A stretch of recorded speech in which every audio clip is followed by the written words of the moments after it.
Pozdravljeni, dragi otroci! Ravno brskam po knjigi in iščem, katero pravljico bi danes izbrala za vas.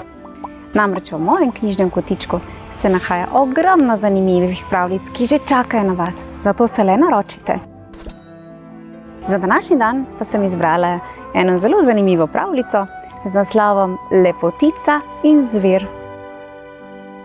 Pred davnimi časi je v mestu v razkošni hiši živel bogat trgovec s 3 hčerami. Hudobni sestri sta se spremenili v kamnita kipa in zavedno ostali na grajskem vrtu, kjer sta bili priče sreče med ljubko lepotico in njenim ženinom. Konec dober, vse dobro. Še ena izmed pravljic, ki dokazuje, da ljubezen premaga vse težave. Lepo se imejte, uživajte, radi se imejte in se kmalu spet vidimo. Čau, čau!